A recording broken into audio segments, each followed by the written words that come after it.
Lakers Nation, what is going on? So in today's video we have some really interesting Lakers trade news that could involve one of the greatest shooters of all time, Klay Thompson. And no, this is not a report saying the Lakers are trading for Klay Thompson tomorrow. This entire scenario is hypothetical. But Heavy.com just put together a crazy 4-team trade involving the Lakers, Mavericks, Warriors and Timberwolves that would ultimately send Klay Thompson to Los Angeles. And honestly, Lakers fans, I think this is one of those trades that sounds absolutely insane at first. But when you actually look at what Klay could bring to this Lakers team, there is a legitimate basketball argument for why Rob Pelinka should at least be interested. So let's break this entire thing down because there are some really important details here. According to Heavy.com, the Lakers have reportedly entered the group of teams interested in Klay Thompson. And that makes sense when you think about the Lakers roster around Luka Doncic. The Lakers need shooting. They need players who can punish defenses when Luka gets double-teamed. And they need guys who can play without dominating the basketball. That last part is extremely important. Because when you have Luka Doncic running your offense, you don't necessarily need another player who needs the ball in their hands 15 or 20 times a game. You need somebody who can relocate around the three-point line, sprint into open space, knock down shots, and make defenses pay for helping off of them. And that's where Klay Thompson becomes extremely interesting. Now obviously, Klay is not the same player he was during his prime with Golden State. We have to be honest about that. He's 36 years old. He's coming off years where we've seen the effects of injuries and age. And Dallas is reportedly exploring his trade market. So this isn't about pretending we're getting 2016 Klay Thompson back. We're not. But I still believe there's a version of Klay that could be extremely useful for the Lakers. Especially as a perimeter shooter next to Luka. And that's exactly why this proposed trade caught my attention. Heavy.com created a 4-team blockbuster involving the Lakers, Mavericks, Warriors and Timberwolves. The Mavericks would receive Steph Curry along with Dalton Knecht and future draft compensation. The Lakers would receive Klay Thompson and a 2033 second-round pick from Golden State. Minnesota would receive P.J. Washington and Jake LaRavia. And Golden State would receive Derek Lively II, Max Christie, Dante DiVincenzo and multiple first-round picks. Now let me say this right away. I don't expect this exact trade to happen. This is a hypothetical trade machine scenario. The Steph Curry part alone makes this extremely complicated. But the interesting part for Lakers fans is what happens if Klay actually becomes available. Because that's where this conversation gets much more realistic. The Lakers don't necessarily need to be involved in some massive 4-team Steph Curry blockbuster. They could potentially explore a much simpler deal with Dallas. And that's probably the part one would focus on if I were Rob Pelinka. Because the Lakers should not be giving away important future assets just because Klay Thompson is a big name. The question shouldn't be, can we get Klay Thompson? The question should be, what does Klay Thompson cost us? That's the difference. If Dallas is willing to move him for a reasonable package, I absolutely think the Lakers should pick up the phone. But if Dallas starts asking for major assets, I'm walking away.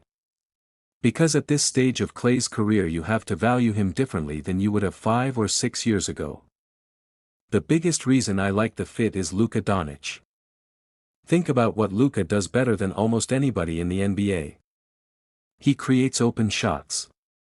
He manipulates defenses. He gets into the paint.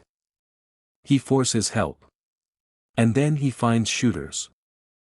We've already seen Luka make life extremely easy for perimeter players who know how to move and knock down threes. So imagine Luka getting downhill. 2 defenders collapse. Klay is standing on the weak side. Luka kicks it out. Klay gets the shot. That's the type of basketball I'm talking about. And even if Klay isn't shooting at the level he did during his absolute prime, you still have to respect him. Defenders cannot casually leave a 5-time All-Star and one of the greatest shooters ever standing behind the three-point line. That creates more room for Luka. And when Luka has more room, the entire Lakers offense becomes more dangerous. But there is another side to this. And this is where I would pump the brakes. I don't think Klay should automatically become a starter just because he's Klay Thompson. If the Lakers acquire him, I actually like the idea of using him as a major bench weapon. Heavy.com's proposal specifically describes Klay as a sharpshooting option off the bench. And honestly, I think that could be perfect. Imagine having Klay come into a game when Luka is already creating problems for the defense. Instead of asking Klay to carry an offense, you are asking him to provide spacing and instant scoring. That is a much more realistic role at this point in his career. And it could protect him physically as well. You don't necessarily need Klay playing 35 minutes every single night. Give him a manageable role. Let him attack favorable matchups. Let him shoot. Let him use his experience. And let Luka create the opportunities. That could be a really dangerous combination. But now let's talk about the biggest concern. Defense. Because this is where Lakers fans need to be realistic. Klay's reputation is still connected to the elite two-way player he was in Golden State. But he's older now. He's not the same defender he was during the Warriors' championship years. And if you're building a team around Luka, you cannot surround Luka with too many players who can be targeted defensively. The Lakers need perimeter defenders. They need athleticism. They need players who can handle tough assignments. So if Klay is coming to Los Angeles, the Lakers have to make sure the rest of the rotation makes sense defensively. You can't just say, "We're adding Klay because he can shoot," and ignore everything else. Basketball doesn't work that way. The Lakers have to balance the roster. And that's why I would view Klay as a complementary piece rather than the centerpiece of anything. Luka is the centerpiece. Klay is the weapon. There's a huge difference. Now another important part of this story is Klay's contract situation. According to the report, Klay is owed around $17.5 million for this season and could become an unrestricted free agent in 2027. There has also been speculation about a potential buyout. But according to reporting cited by Heavy.com, Klay and Dallas are not currently negotiating a buyout. So Lakers fans should not assume Klay is simply going to get bought out and walk straight to Los Angeles. That's not where things stand right now. Dallas is reportedly exploring the trade market. But they haven't found a deal they like. And that actually creates an interesting situation for the Lakers. Because if Dallas doesn't find the right trade, the Lakers could potentially wait. They don't necessarily have to panic. If the Mavericks decide they would rather move Klay instead of keeping him, the Lakers could potentially become a team to watch. And I think patience is important here. Because the Lakers don't need to force every move. They already have Luka. They have their core. Now the goal should be finding pieces that actually fit around him. Not just collecting big names. And Klay is one of those players where the fit makes more sense than the name. Especially if the price is right. Now let's talk about Dalton Connect. Because he's included in this hypothetical deal. And personally, this is where I would have a problem. I understand why Dallas would want Connect. He's young. He can shoot. He has upside. And he fits a team that's trying to build for the future. But from the Lakers' perspective, I would be very hesitant to give up a young shooter for an older version of that same general skill set unless the return is absolutely worth it. Connect is still developing.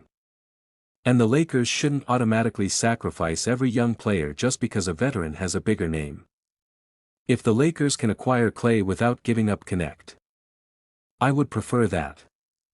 If Dallas demands Connect, then the Lakers need to really evaluate what they're getting back. Because this isn't prime Klay Thompson. This is an older Klay who can still shoot but comes with questions about consistency, defense and durability. That's why the price matters so much. And that's my overall opinion on this proposal. I like Klay Thompson on the Lakers. I really do. But I don't love the idea of overpaying for him. There's a massive difference. If Dallas wants to make a reasonable deal, I'm interested. If Klay becomes available at a discount, I'm extremely interested. But if the Lakers have to start throwing away major future assets, young players, and valuable pieces just to say they acquired Klay Thompson, I'm out. Because the Lakers don't need another headline. They need the right basketball fit. And Klay could potentially be that fit. Especially next to Luka Doncic. Imagine a playoff game. Luka has the ball. The defense sends two players at him. Klay is sitting in the corner. The defense hesitates for half a second. Luka sees it. Pass. 3. That's the type of simple basketball that could make this Lakers offense extremely difficult to defend. And that's why I understand the interest. Klay doesn't need to be the superstar anymore. He doesn't need to be the guy taking 20 shots every night. He doesn't need to recreate his Golden State career. He just needs to knock down shots. Space the floor. Bring experience. And punish teams that decide to leave him open. If he can do that consistently, he could be a very valuable piece for this Lakers team. But I want to know what you guys think. Would you trade for Klay Thompson if you were the Lakers? Would you give up Dalton Connect to make it happen? Or would you rather wait and see if Klay becomes available through another route? Personally, I'm interested in Klay. But I'm not desperate for Klay. And that's probably the most important thing here. The Lakers have Luka Doncic. You don't need to panic and make a questionable move just because another star becomes available. Build around Luka the right way. Get shooting. Get defense. Get players who can stay healthy. And get veterans who understand their role. Klay Thompson could check one of those boxes. But the price has to make sense. So once again, this Heavy.com proposal is absolutely wild because it involves Steph Curry going to Dallas and Klay Thompson ultimately landing with the Lakers. But underneath all the craziness, there's actually a legitimate Lakers conversation here. Klay Thompson to Los Angeles makes basketball sense. A massive overpay for Klay Thompson does not. And that's where I stand on this one. Let me know your thoughts down below. Would you want to see Klay Thompson wearing the Lakers jersey next to Luka Doncic? And if you enjoyed this video, make sure you hit that like button, subscribe to the channel and turn on those notifications because we have plenty more Lakers off-season news coming your way. Lakers Nation. I'll see you in the next one.